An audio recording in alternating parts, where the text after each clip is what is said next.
So hello everyone, this is Ankita Shukla. I hope you all are doing well.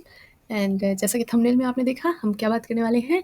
All report का जो live test होता है Saturday Sunday, जो अब की बार हुआ 2 एंड 3 सितंबर को, तो उसका जो जीएस सेक्शन है उसके बारे में हम डिस्कस करने वाले हैं, उसका एनालिसिस करने वाले हैं।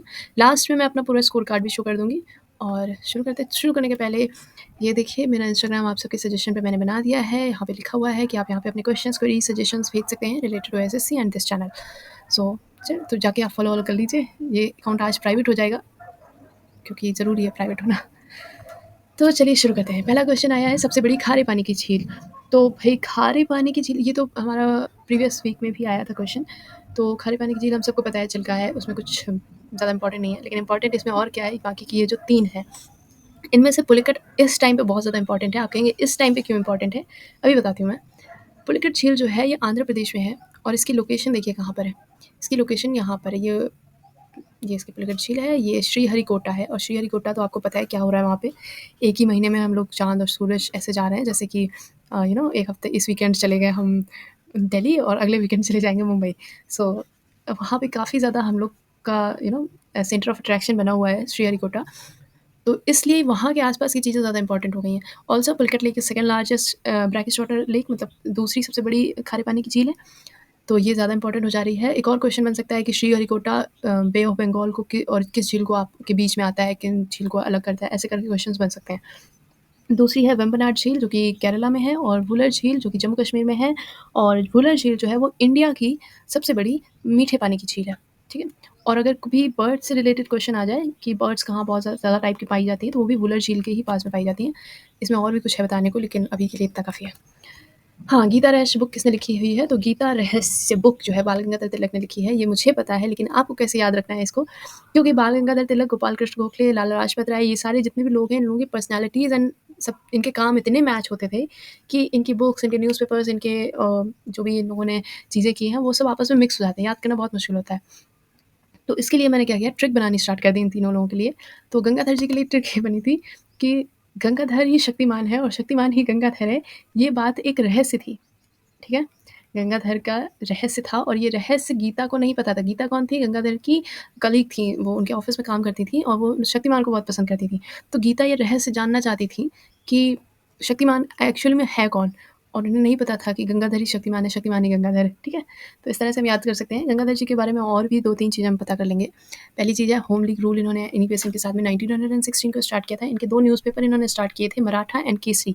जिसमें से मराठा न्यूज़पेपर जो है वो इंग्लिश लैंग्वेज में था, और केसरी न्यूज़पेपर जो है वो मराठी लैंग्वेज में था। जितने इंपॉर्टेंट ये न्यूज़पेपर हैं, उनसे ज़्यादा इंपॉर्टेंट इनकी लैंग्वेज है, क्योंकि थोड़ा-सा उल्टा-उल्टा सा है कि मराठा न्यूज़पेपर इंग्लिश में था और केसरी न्यूज़पेपर मराठी भाषा में था।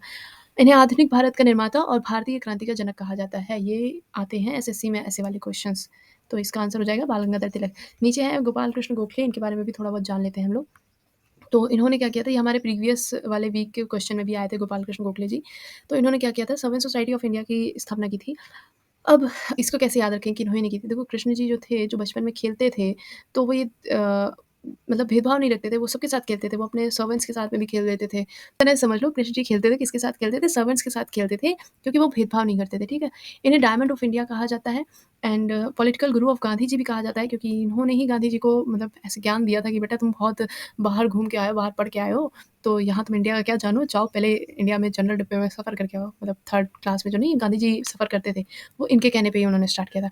इनको जेवल ऑफ महाराष्ट्र भी कहा जाता है, जेवल ऑफ इंडिया भी कह देते हैं कभी-कभी।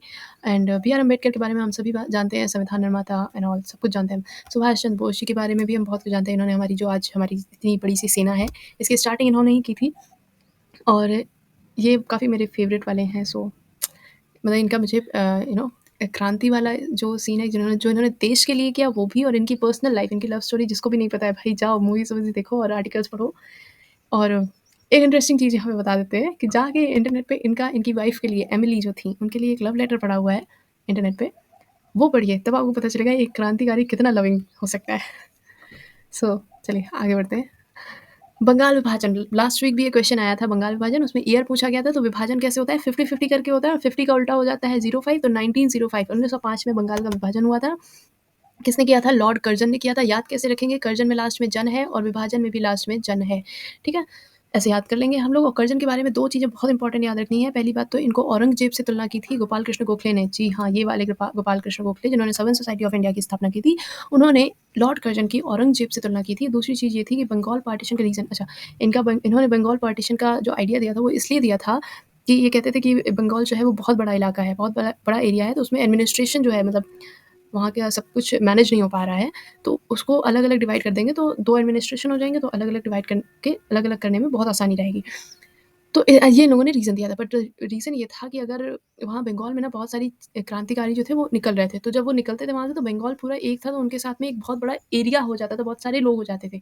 तो वो बस एक डिवाइड करना चाह रहे थे ताकि वहाँ पे अच्छे से ये लोग कंट्रोल कर सकें, ठीक है? मिंटो के बारे में बात करेंगे। लॉर्ड मिंटो को फादर ऑफ कम्युनल इलेक्ट्रोड कहा जाता है। अच्छा, एक आप लोगों ने कहावत सुनी होगी कि रावण को राम ने मार दिया था, लेकिन आज भी रावण ज़िंदा है, रावण कभी नहीं मरता, हम सब में ज़िंदा है ना? ऐसे बोला जाता है ना? मैं कहती हूँ कि आजकल के जितने भी नेता हैं, उनमें मिंटो ज़िंदा है। मिंटो मार दिया गया, लेकिन मिंटो आज के सारे नेताओं में ज़िंदा है। क्यों ज़िंदा है? क्योंकि मिंटो ही है जिसने हिंदू-मुस्लिम को वो फूट डालो राज करो वाली नीति अपनाई थी। इसने कम्युनल इलेक्ट्रोड स्टार्ट कर दिया था कि भई जिसका समुदाय है, मतलब जैसे जिसका जो रिलिजन है, रिलिजन के बेस पे आपका अगर वहाँ से मुस्लिम वाला खड़ा हो रहा है, तो उसको मुस्लिम वाले ही वोट कर सकते हैं। ऐसा वाला कुछ रूल बनाया था इसने। तो इसकी वजह से काफ़ी हिंदू-मुस्लिम में डिफरेंसेस आ गए थे, जो कि अभी तक चल रहे हैं। फादर ऑफ पाकिस्तान इनको राजेंद्र प्रसाद, क्योंकि वहीं से शुरू हुआ था हिंदू मुस्लिम का बीच में दरार, तो उस वजह से ही मुस्लिम्स अलग होना चाहते थे, एक अलग नेशन चाहते थे। तो फादर ऑफ पाकिस्तान इनको कहा था डॉक्टर राजेंद्र प्रसाद ने। और मॉर्ले मिंटो इनके मॉर्ले कौन थे? राज्य सचिव थे, मिंटो कौन थे? वाइसराय थे, ठीक है? और तो इनका रिफ़ॉर्म आया था 1909 को, दैट्स इट। ये 3 चीज़ें इंपॉर्टेंट हैं इन मिंटो के बारे में। बाकी बात करें लिटन और रिपन के बारे में, तो लॉर्ड लिटन जो हैं, लॉर्ड काय के? लिटन। जो लिटन है, इन्होंने 2 एक्ट पास किए थे, वर्नाकुलर प्रेस एक्ट 1878 में और आर्म्स एक्ट। तो वर्नाकुलर प्रेस एक्ट में क्या था कि जो इंडियन पब्लिशर्स थे, उनके ऊपर काफ़ी चीज़ें रोक-टोक और काफ़ी कंट्रोल हो गया था। और आर्म्स एक्ट ये था कि बिना परमिशन जो इंडियंस हैं, वो कोई भी आर्म नहीं ले सकते। आर्म्स मतलब हथियार नहीं ले सकते हैं, ठीक है? लॉर्ड रिपन, ये थोड़े ठीक-ठाक थे, ये बढ़िया वाले थे। इन्हें गुड वाइसरॉय ऑफ इंडिया भी कहा जाता है, क्योंकि इन्होंने थोड़े अच्छे काम किए थे। जिन्हें father of local self government 1882, अच्छा, इन्होंने 1882 में लोकल सेल्फ गवर्नमेंट का जो कॉन्सेप्ट था वो लाए थे, और इससे इंडियंस को काफ़ी फ़ायदा हुआ था। इन्होंने जो यहाँ पे लिटन ने वर्नाकुलर प्रेस एक्ट डाला था आके, इन्होंने उसको हटा दिया था 1882 में आके। और भी इन्होंने बहुत सारे काम किए थे जो इंडियंस के लिए काफ़ी फ़ायदेमंद थे। ठीक है? हाँ, नेक्स्ट क्वेश्चन है वन रैंक वन पेंशन। तो ये तो सबको पता है, डिफेंस वालों के लिए हॉट टॉपिक रहा है ये, काफ़ी ज़्यादा न्यूज़ में था, तो इसमें कुछ नहीं था। विश्व पर्यावरण दिवस 5 जून को मनाया जाता है, ये रटा हुआ क्वेश्चन है। चलिए, ये वाला क्वेश्चन है चिल्लई कलां। तो ये वाला मुझे नहीं आता था, लेकिन फिर भी मैंने थोड़े लॉजिक्स लगा के आंसर किया और ये सही भी हो गया है। चिल्लई कलां, इसमें ऑप्शन में क्या था? पहला तो एक स्पेसिफिक डेट दी हुई थी कि इस स्पेसिफिक डेट के बीच की कड़ी सर्दियों को कहा जाता है। 3 जो ऑप्शन थे वो इतने रिलेवेंट मुझे लग नहीं रहे थे। क्यों नहीं लग रहे थे? उसके पीछे रीज़न है, एक फायरिंग पॉट है जिसका उपयोग कश्मीर घाटी में कड़ी सर्दियों में। अगर ऐसा होता तो ये न्यूज़ में क्यों होता? तो फायरिंग पॉट कहाँ से न्यूज़ में हो सकता है? और अगर इतना ही स्पेशल है और न्यूज़ में है, तो ये हम तक पहुँचा कैसे नहीं? है ना? तो ये हमें पता होना चाहिए था। दूसरी चीज़, ये कोई एक डिश है, तो डिश भी अगर होती तो हमारे फूड ब्लॉगर्स ने इनको बख्शा ना होता। वो जाके निपटा चुके होते। तो हम तक पहुँच चुकी होती हैं ये सारी चीज़ें। कश्मीरी पोशाक फ़िरन है, तो भई ये भी पहुँच चुका होता अगर न्यूज़ में बहुत होता, तो कहीं न कहीं सोशल मीडिया के थ्रू कहीं से हमको पता होता, है ना? नहीं पता है, इसका मतलब ऑप्शन नंबर ए सही है, क्योंकि ये ज़्यादा। फिर मुझे ये भी याद आया था, ये मैंने कहीं तो पढ़ा है, किसी सर ने पढ़ा है कि इतनी ठंडी होती है कि लोग चिल्लाते हैं, मतलब चिल्ल वाली ठंडी हो जाती। स्वतंत्र भारत के पहले रक्षा मंत्री बलदेव सिंह हैं, इसमें कुछ याद करना नहीं है, रक्षा वही करेगा जिसके पास में बल होगा ना। तो रक्षा मंत्री थे सरदार वल्लभ भाई पटेल, इनको अभी मैं बताती हूँ, पहले इन दोनों लोगों को देख लें। मौलाना अब्दुल कलाम आज़ाद कौन थे? हमारे पहले शिक्षा मंत्री थे, और यही थे, क्योंकि ऐसा पूछ लिया जाता है कौन था, इनमें से कौन था, ऐसे ऑप्शन दे देंगे 4 और लिख देंगे कि इनमें से कौन था जो कि भारत-पाकिस्तान बँटवारे के खिलाफ था। तो उसमें मौलाना अब्दुल कलाम आज़ाद का नाम अगर हो तो उनको क्लिक करना है, क्योंकि ये एक्चुअल में इन्होंने बहुत कोशिश की थी कि बँटवारा ना हो और एक ही साथ रहें, हिंदू-मुस्लिम एक साथ रहें, प्यार से रहें। तो ये चाहते थे ऐसा, लेकिन ऐसा हो नहीं पाया। राजेंद्र प्रसाद हमारे पहले राष्ट्रपति थे, और सरदार वल्लभ भाई पटेल, तो जितने भी, जब ये सारे मंत्रालय सबको मिल गए ना, जितने भी मंत्रालय लास्ट में बचे वो सरदार वल्लभ भाई पटेल को दे दिए गए। तो ये पहले डिप्टी पीएम भी थे, और पहले गृह मंत्री भी थे, बहुत सारी डिपार्टमेंट्स इनको मिल चुके थे, ठीक है? ये क्वेश्चन है, भारत में अंग्रेजी शिक्षा का मैग्ना कार्टा, तो ये वो डिस्पैच याद क्वेश्चन था मेरा, बहुत पहले का याद क्वेश्चन था ये। इसको अगर आपको याद करना है तो इस तरह से याद कर सकते हैं कि जब हम देसी शिक्षा लेते थे, तो हम तो हमारे ज़माने में तो गुरुकुल हुआ करते थे, या इस तरह से होता था कि ज़मीन में बैठ के सब हम लोग पेड़ के नीचे पढ़ रहे हैं। लेकिन अंग्रेज़ी शिक्षा जब से आई तो हम लोग टेबल चेयर पे बैठने लगे, और टेबल चेयर कैसे बनती है? वुड से, लकड़ी से बनती है। तो ऐसा हुआ कि वुड डिस्पैच जब किया अंग्रेज़ों ने, तो वुड यहाँ आई और फिर टेबल चेयर बने, उसके बाद में हमारी अंग्रेज़ी शिक्षा स्टार्ट हुई। तो अंग्रेज़ी शिक्षा का मैग्ना कार्टा किसे कहा जाएगा? वुड डिस्पैच को कहा जाएगा। यहाँ पे मैकाले का स्मरण पत्र, ये भी एक इंपॉर्टेंट चीज़ है कि 1835 में आया था। मैकाले का स्मरण पत्र इतना इंपॉर्टेंट नहीं है। मैकाले इंपॉर्टेंट है क्योंकि इनको कहा जाता है father of education system of India, जो आज की एजुकेशन सिस्टम है, उसका फादर इनको ही कहा जाता है। ये क्वेश्चन मुझे आया नहीं था, तो मैंने किया नहीं है। ऑल्दो मैंने अभी आंसर्स देखे थे, तो शायद उसमें ये वाला सी वाला सही था। क्योंकि मैंने ज्योग्राफी पढ़ी नहीं है, तो ये मैं अगर पढ़ भी लूँ तो मुझे समझ में उतना आएगा नहीं। तो जब ज्योग्राफी पढ़ी जाएगी देखा जाएगा। यहाँ पे क्या है? हाँ, मदद की, ये भी मैंने तुक्के में किया है, थोड़ा सा लॉजिक्स लगा के। देखिए इसमें लॉजिक्स क्या लगाए थे, क्योंकि ग्रामीण विकास था तो शहरी वानिकी होगा नहीं, ठीक है? और कृषि वानिकी इसलिए नहीं होगा क्योंकि पर्यावरण, सामाजिक, ग्रामीण विकास, उद्देश्य वनों का प्रबंधन। यहाँ वनों की बात हो रही, तो कृषि का मुझे उतना लॉजिक लगा नहीं, ऊपर से वनीकरण होना है, तो वनीकरण हम कृषि से कैसे कर सकते हैं ना? और फार्म वन की भी नहीं होगा क्योंकि यहाँ पे क्या है, वनों का संरक्षण है, तो फार्म्स बना के वनों का संरक्षण कैसे हो सकता है? तो और यहाँ पे क्योंकि आया था मदद करने के उद्देश्य, तो मदद तो सामाजिक कारणों से ही करी जा सकती है, इसलिए सामाजिक वानिकी मुझे ज़्यादा सही लगा, इसलिए मैंने इसको क्लिक किया। ये मेरा पढ़ा हुआ क्वेश्चन था, करंट अफेयर का क्वेश्चन है। 5वीं आसियान भारत विश्व शिखर व्यापार शिखर सम्मेलन जो है वो कहाँ, मतलब उसमें कौन सी मिनिस्ट्री इन्वॉल्व थी? तो वो माइटी इन्वॉल्व थी। हालाँकि ये क्वेश्चन जब मैंने पढ़ा तो तभी मुझे लगा था ये क्वेश्चन कहीं न कहीं घुमा के पूछा जाएगा, क्योंकि ये क्वेश्चन थोड़ा-सा अटपटा है कि है व्यापार के बारे में और माइटी इन्वॉल्व है और ये 3 नहीं इन्वॉल्व हैं। तो इसको थोड़ा-सा याद रखना पड़ेगा, ये थोड़ा-सा डिफरेंट है। जब मैंने करंट अफेयर में पढ़ा था तभी मुझे पता था कि कहीं न कहीं मिलेगा मुझे। ये वाला क्वेश्चन, हाँ, मैं अभी बायो पढ़ के आई हूँ कुछ दिन पहले, लेकिन उसके बावजूद ये क्वेश्चन मेरा गलत हो गया है। ये क्वेश्चन मैं अभी आपको इंग्लिश में दिखाऊँगी अभी।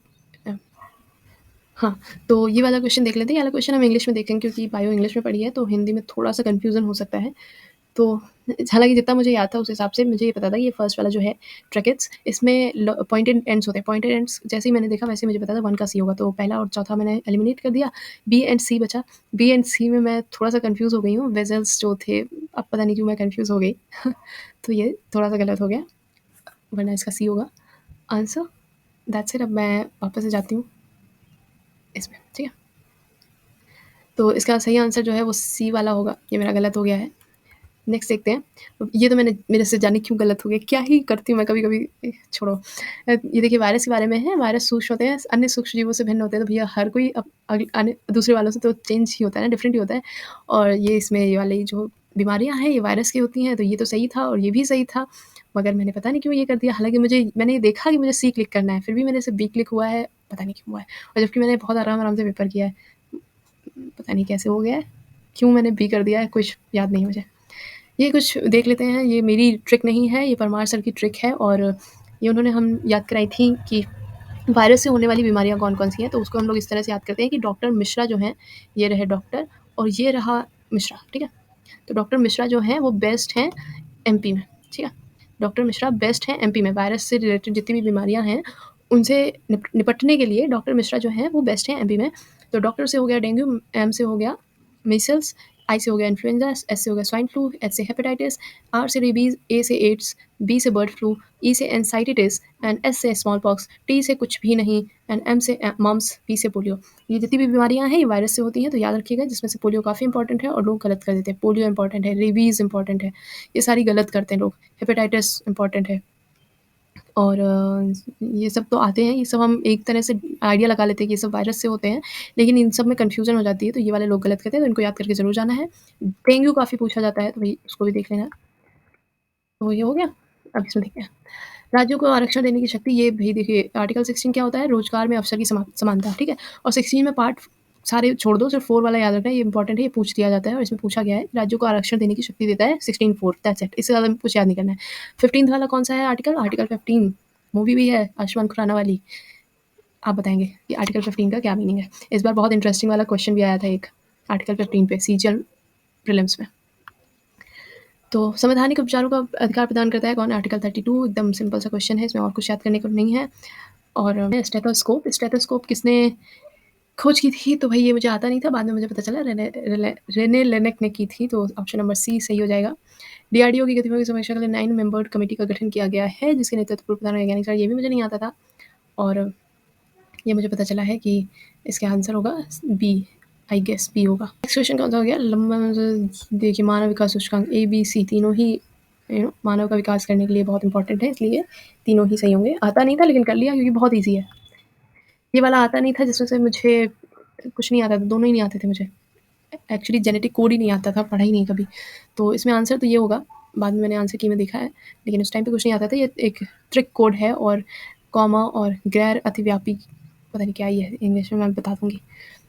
रॉलेट एक्ट 1918 में नहीं 1919 में आया था, मतलब पास हुआ था, और देश नागरिक को मौलिक अधिकारों पर जो है ये वाला सही था और ये वाला गलत था, क्योंकि इसमें 1919 होना चाहिए। अंकुश लगाने ये एक तरीके का ऐसा रूल आ गया था कि किसी को भी उठा के हम जेल डाल देंगे बिना किसी कारण। वो नहीं था, नो दलील नो वकील करके कुछ एक डायलॉग था, ना अपील ना दलील ना वकील, ऐसे करके कुछ था।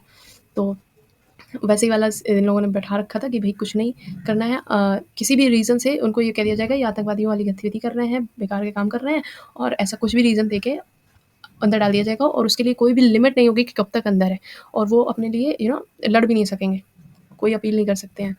तो ऐसा रूल था रॉलेट एक्ट में। तो इसका आंसर हो जाएगा बी। नेक्स्ट क्वेश्चन क्या है? संविधान संशोधन 368, सिंपल सा क्वेश्चन है। कृष्णा नदी कहाँ से निकलती है? महाबलेश्वर से निकलती है, आप सबको पता होगा। नदियों के जो स्पेशली इन साउथ इंडिया जितने भी नदियों के वो हैं ओरिजिन्स हैं, उनको याद करना बहुत ज़रूरी है। एक और चीज़ है कि पूर्व से कौन सी बहती है और पश्चिम से कौन सी बहती है, और दूसरी चीज़ कौन सी अरब सागर में जाती है और कौन सी बे ऑफ बंगाल में जाती है, ये भी याद करना बहुत ज़रूरी है। तो भैया ये सब याद कर लेंगे। अभी तो ज्योग्राफी पढ़ी नहीं, लेकिन ये बेसिक स्टैटिक जीके वाली चीज़ें हैं तो याद है। ये अच्छा वाला क्वेश्चन, अच्छा नहीं क्वेश्चन तो ईज़ी है, लेकिन मुझे बहुत अच्छे से याद है इसलिए अच्छा लग रहा है मुझे।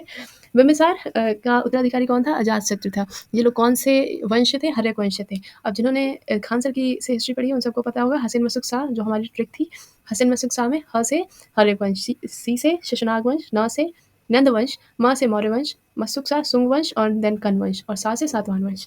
तो ये हमारा पूरा क्रोनो तो ये हमारा पूरा क्रोनोलॉजी हो गया। अब अजातशत्रु के बाद में कौन आया था? क्योंकि बिंबिसार के बाद में अजातशत्रु आया, अजातशत्रु के बाद में उदयन आया, उदयन के बाद में नागदशक आया था। तो इनको पितृहंता वंश भी बोलते हैं इनको, क्योंकि इनमें से सबने सबने अपने-अपने पप्पा को मार दिया और अपना जाके बैठ गए, ठीक है? अजातशत्रु ने बिंबिसार को मार दिया, उदयन ने अजातशत्रु को मार दिया, नागदशक ने उदयन को मार दिया, और ये सब मतलब अपने ही जाके बैठ गए। और इनका नागदशक के जो सेनापति थे शिशुनाग, उन्होंने सोचा ये सब तो मतलब एक चैन बना के अपने-अपने पापा को मार रहे हैं।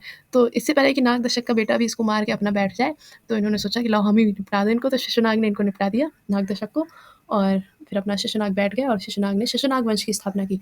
इसमें से एक और चीज़ है कि अजातशत्रु जो थे, इन्हीं के टाइम पे पहली वाली बौद्ध संगीत हुई थी। मैंने याद कराया था ना, अका, Ajatashatru, Kalashok, then Ashoka and then Kanishka, ठीक है? ये वोल्फ 1069 बी खबरों में देखा गया, यह क्या है? ये मैंने तो क्लिक किया है उपग्रह, लेकिन एक्चुअली में ये एक्सोप्लैनेट है। मुझे आता नहीं था तो मैंने ऐसे ही सोचा कि ये सैटेलाइट होगा, कर देते हैं, लेकिन ये एक्सोप्लैनेट है। सो बस। और भैया जितने भी ये अंतरिक्ष से रिलेटेड क्वेश्चंस हैं करके जाएंगे, क्योंकि सबको पता है क्यों क्यों करके जाना है। ये क्या है? अधिकार क्षेत्र के बारे में, ये तो प्रतिषेध, ये सबको याद है, सारे के सारे 5 होते हैं। दैट्स इट, इतने ही क्वेश्चन थे, खत्म हो गए 25 क्वेश्चन। और ये रहा मेरा स्कोर कार्ड। तो पूरा का पूरा बता देते हैं। मैथ्स में मैंने अटेम्प्ट किए हैं 28, एक गलत हो गया, 27 सही है, 80 नंबर है। इस बार मैथ्स में कम हो गए हैं, और रीजनिंग में भी कट गए हैं, थोड़े कट क्या गए हैं, मैंने किए ही नहीं क्वेश्चन। 28 किए थे, 28 के 28 सही है, उस हिसाब से 84 मिल गया है। इंग्लिश में 44 अटेम्प्ट किए थे, 42 सही हैं, और 2 मार्क्स सॉरी 2 गलत हो गए हैं। तो ओवरऑल स्कोर बना है मेरा 124। इंग्लिश इस बार थोड़ी सी बेटर हो गई है, इस बार ईजी भी थी। And general awareness general awareness में मेरा वही हाल है, वहीं के वहीं टिक गए हम, बोरिया बिस्तर बिछा के बैठ पड़े हैं। 51, 52, 51, 52 ऐसे ही मेरे मार्क्स आ रहे हैं। आज सोचा था कि मैं 20 प्लस अटेम्प्ट करूँगी, इस चक्कर में मैंने 21 अटेम्प्ट किए, और अटेम्प्ट करने के चक्कर में मेरे 3 गलत हो गए हैं, और मेरा स्कोर आया 51। कंप्यूटर में फटे हाल हैं, कुछ अभी मैं पढ़ भी नहीं रही हूँ। एक्चुअली कंप्यूटर मेरा कंप्लीट है लास्ट ईयर के हिसाब से, बस उसमें रिविजन करना है, तो इसलिए मैं ज़्यादा टेंशन ले नहीं रही हूँ। लास्ट में ले लूँगी टेंशन, इतना कुछ कंप्यूटर का हुआ है भी नहीं। So that's it, thank you so much for watching this video. और ये रही मेरी एक्चुअल आंसर की।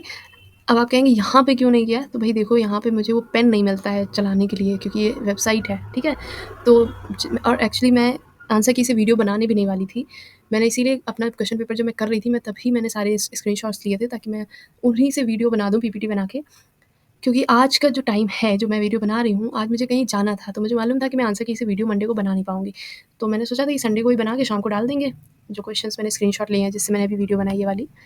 लेकिन और ये वीडियो मैंने कल बना भी दी थी, लेकिन प्रॉब्लम ये हो गई कि उस वीडियो में मैंने ऑडियो नहीं ऑन किया था, तो पूरी वीडियो मैंने 30-40 मिनट तक ज्ञान दे के बनाई और उसके बाद में जब एडिटिंग करने बैठी तब देखा कि अरे! साउंड तो है ही नहीं, तो वो वीडियो पूरी कैंसल आउट हो गई। फिर मैंने कहा छोड़ो अब नहीं बनाएँगे, कल ही बनाएँगे। तो आज जब बनाने बैठी तो इसमें पेन यहाँ पे मिलता नहीं है, तो मैंने सोचा उसी से बना दें क्योंकि उसकी पीपीटी बनी हुई थी। तो बाकी ये मैं आंसर की अपनी सारी दिखा देती हूँ। अच्छा हाँ, टाइमिंग आज कोई मुझे टाइमिंग के लिए कह मत देना।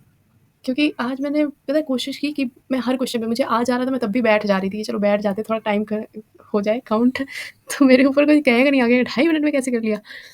तो भाई काफ़ी टाइम ले लेके मैंने करे क्वेश्चन आराम से, मैं बैठ जा रही थी, मुझे आ रहा था। अब सोचिए यही वाला क्वेश्चन है, ये किसको नहीं आता, लेकिन फिर भी मैं बैठ गई आराम से कि चलो भाई जाने दो टाइम, जाते हैं। और दूसरा उसके बाद मैंने डिसाइड किया कि स्क्रीन शॉट्स भी ले लें, तो फिर मैं जा जाके स्क्रीन शॉट्स लेती रही, इसलिए और टाइम इसमें लगा हुआ है। तो आज मैंने प्रॉपर 14 मिनट्स लेके जीएस का सेक्शन किया है, सिर्फ इसलिए कि कमेंट्स में आके कोई मुझसे कहना नहीं है सब कुछ, है ना? आज कोई कहेगा नहीं, और कोई कहेगा ना तो अब मेरे सब्र का बांध टूट रहा है धीरे-धीरे, है ना? मैं बहुत बर्दाश्त कर चुकी। कानपुर वाले इतना बर्दाश्त करते नहीं हैं। तो चलिए, ये रही मेरी पूरी आंसर की। दैट्स इट, दिखा देते हैं पूरी, है ना? छिपाने के लिए कुछ है नहीं हमारे पास। ये क्या अब वीडियो स्टार्ट हो गया? कोई नहीं, बस यहाँ तक। तो क्या करना है अब? हाँ, तो बस इतना सा था। अब देखिए इंग्लिश की, अच्छा हाँ, इंस्टाग्राम पे मेरे कुछ आए हैं क्वेश्चंस एक्चुअली।